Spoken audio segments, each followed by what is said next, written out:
Cześć! W dzisiejszym odcinku Call for Tech chciałbym Wam opowiedzieć, czym jest rekrutacja wolumenowa, a także w jaki sposób prowadzić procesy rekrutacyjne, żeby w krótkim czasie znacząco zwiększyć zatrudnienie w swoim zespole. Zacznijmy od tego, czym w ogóle jest rekrutacja wolumenowa. Generalnie nie bawmy się w słownikowe definicje, tylko spójrzmy na to tak życiowo. Z jednej strony jako rekrutację wolumenową możemy potraktować moment, w którym musimy zatrudnić albo dostajemy zlecenie, żeby zatrudnić 30 Java deweloperów, 50 .NET deweloperów i na dokładkę co najmniej 13 testerów. Prawdą jednak jest, że tak naprawdę rekrutację wolumenową powinniśmy traktować jako proces rekrutacyjny, w którym musimy zatrudnić dużo więcej niż zazwyczaj kandydatów. Rekrutacja wolumenowa stosowana jest przez wiele firm. Tak naprawdę wszystko zależy od momentu, w którym znajduje się organizacja. Pierwszy moment, w którym potrzebne jest zwiększenie zatrudnienia, na ogół ma związek z sezonowością. Firma szykuje się do realizacji większego projektu, wie, że jakiś moment w ciągu roku jest dużo bardziej intensywny. Kolejny moment, w którym następuje nagłe zwiększenie zatrudnienia, to jest otwarcie nowego oddziału firmy. Przykładowo firma ma już 3 biura, Warszawa, Łódź, Wrocław i decyduje się wejść do Trójmiasta. Wtedy takie zwiększenie rekrutacji jest niezbędne. Następna rzecz, która moim zdaniem jest niezwykle istotna w momencie, kiedy zaczyna się rekrutacja wolumenowa, to jest moment, kiedy pojawia się dofinansowanie, pojawia się nowy kapitał, pojawia się nowy klient, nowe możliwości rozwoju biznesu. I ostatnia rzecz, kiedy następuje bardzo gwałtowny rozwój w branży. Ostatnie 3 lata pokazały nam, że dzięki albo przez rozwój pandemii covidowej doszło do momentu, w którym nastąpiła gwałtowna automatyzacja wielu procesów w różnych firmach, w różnych branżach i to wymagało zdecydowanego zwiększenia zatrudnienia. Zapytacie mnie pewnie, czym charakteryzuje się praca rekrutera wolumenowego i czym różni się od pracy przy takim standardowym procesie rekrutacyjnym. Znaczy, przyjmijmy założenie podstawowe, różni się. I teraz tak, pierwsza rzecz, która jest taka dosyć charakterystyczna, to to, że rekruter prowadząc rekrutację wolumenową musi dostarczyć ściśle określoną ilość kandydatów w dosyć krótkim czasie. Kolejna rzecz, która jest znamienna, to to, że jest większe skupienie na jednej konkretnej technologii czy na staku technologicznym, a podczas rekrutacji takich standardowych na pojedyncze stanowiska jest większa różnorodność. Ma się dostęp do większej ilości technologii i do ludzi o różnych profilach. Z jednej strony może się to wydawać nieco monotonne i trochę wpędzać w rutynę, z drugiej strony można to potraktować jako idealną okazję do tego, żeby zgłębić dany stack technologiczny. Jeszcze jednym wyzwaniem, które pojawia się w takiej sytuacji jest to, że pierwszy search, który robimy, na ogół jest najbardziej efektywny. Z czasem responsywność kandydatów nieco spada i trzeba szukać alternatywnych źródeł ich pozyskania. Z naszego doświadczenia wynika, że aby przedstawić klientowi od 2 do 5 dobrze dopasowanych do jego potrzeb profili, rekruter nierzadko musi skontaktować ponad 500 osób. Bardzo łatwo wyobrazić sobie, z jakim nakładem pracy wiąże się takie zajęcie. W związku z tym, żeby rekrutacja wolumenowa była w stanie osiągnąć zamierzony cel, niezbędna jest optymalizacja czasu, którą można przeprowadzić na wiele różnych sposobów. Oto kilka punktów, które są kluczowe podczas planowania. Planuj rozsądnie. Tak jak mówiłem, podczas rekrutacji wolumenowych czas ma kluczowe znaczenie. Żeby ułatwić sobie przeprowadzanie takiego procesu, warto podzielić sobie pracę na bloki czasowe.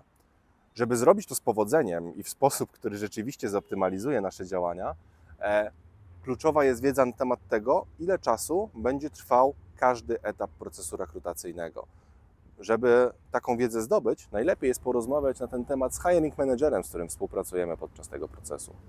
Bardzo ważne jest, żeby określić sobie mierniki, na podstawie których będziemy mierzyli efektywność procesu rekrutacyjnego. Wskaźnik czasu zatrudnienia jest tak naprawdę kluczowym aspektem, na który powinniśmy zwrócić uwagę. Jest to moment, od którego zainteresowaliśmy kandydata daną ofertą, do momentu, w którym zdecydował się przyjąć złożoną mu ofertę. Według naszego raportu optimum, które udało nam się określić na podstawie rozmów z kandydatami, jest następujące. Proces rekrutacyjny powinien zamykać się w 2 etapach i nie powinien trwać dłużej niż pełne 2 tygodnie. Znajdź szczegóły stanowiska. Podczas przygotowywania się do przeprowadzenia rekrutacji wolumenowej niezwykle istotne jest to, żeby po pierwsze przeprowadzić research na temat firmy i stanowiska, dla której rekrutujemy, a po wtóre szczerze porozmawiać z hiring managerem, ponieważ to on będzie dla nas pierwszym punktem kontaktu i ponieważ to on nam powie, co dokładnie będziemy musieli zrobić, żeby było to zgodne z regułami w jego firmie. Podczas rozmowy z hiring managerem bardzo istotne jest, żebyśmy dowiedzieli się jak najwięcej o projekcie. Warto tutaj zastosować metodę Lejka i zadawać pytania od jak najbardziej ogólnych do jak najbardziej szczegółowych.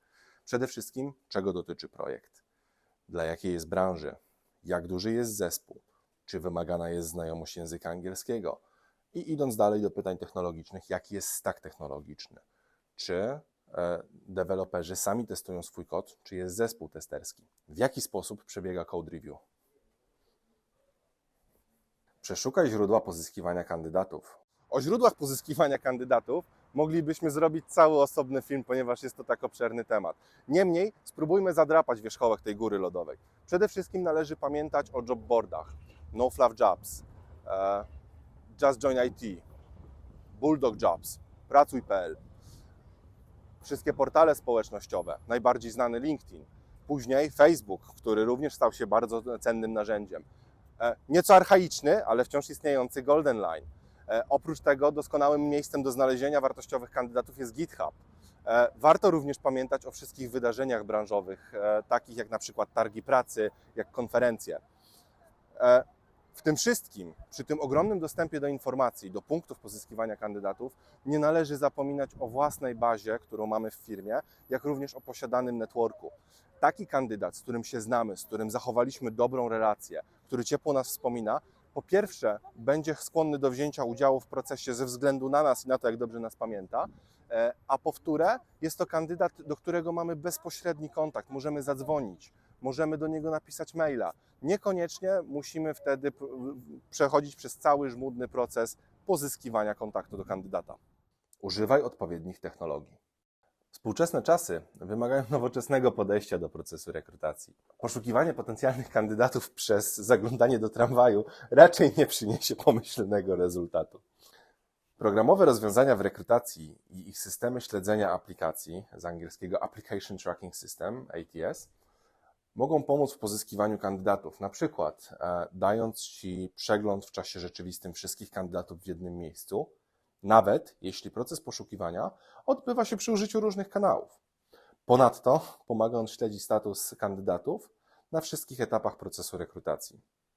Bardzo ważną rzeczą, o której trzeba pamiętać podczas prowadzenia procesu rekrutacyjnego, nawet najbardziej intensywnego i wymagającego zatrudnienia dużej ilości ludzi, jest to, żeby nie iść na kompromis ilość względem jakości. Pamiętajmy również o tym, że kandydat musi czuć się w procesie ważny, musi czuć się w nim komfortowo, a nie tylko jako narzędzie, które pozwoli nam wypełnić nasze KPI. Buduj markę pracodawcy. Dobra i pozytywnie odbierana marka pracodawcy jest również bardzo istotnym czynnikiem podczas prowadzenia rekrutacji wolumenowych. Jeżeli w odpowiedni sposób dbamy o wizerunek pracodawcy, czy to naszej firmy, czy naszego klienta, przedstawiając wartości, którymi kieruje się firma, plany, strategie, istotne dla nas czynniki i czym kierujemy się rozwijając firmę, możemy mieć pewność, że przyciągniemy kandydatów, którzy dopasują się do tej kultury organizacyjnej, którzy będą się w niej dobrze czuli, którzy będą chcieli w niej wzrastać. Nie można jednak mylić employer brandingu z benefitami pozapłacowymi. Owocowe czwartki, koktajlowe środy, to nie jest to, co nas interesuje. Dla nas ważne jest w tym momencie, żeby przedstawić środowisko pracy u nas w firmie jako przyjazne. Wygodna przestrzeń biurowa, komfortowe miejsce do pracy pozwalające na skupienie. Wydawać by się mogło, że te wszystkie aspekty, o których powiedziałem, nie do końca mają znaczenie przy rekrutacji specjalistów z obszaru IT, bo dla nich liczą się nowe technologie, liczą się frameworki, liczy się najnowszy sprzęt, na którym będą pracować. To nie do końca tak. Tacy ludzie w momencie, w którym otrzymują ofertę od pracodawcy, bardzo dokładnie sprawdzają, z jaką firmą mają do czynienia, sprawdzają o niej opinię, bo chcą się związać z nią na dłużej i nie chcą się czuć w pracy niekomfortowo. Dlatego też bardzo cenną wskazówką przy rekrutacjach, czy wolumenowych, czy pojedynczych, jest to, żebyśmy w odpowiedni sposób kreowali naszą obecność w sieci i na rynku.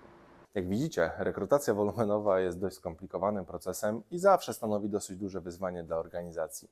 Natomiast pamiętając o tym, żeby w odpowiedni sposób wykorzystywać posiadane narzędzia, pamiętając o tym, żeby zmieścić się w czasie, nie odchodzić od jakości, a także odpowiednio komunikować markę pracodawcy, z takim wyzwaniem również można sobie z sukcesem poradzić.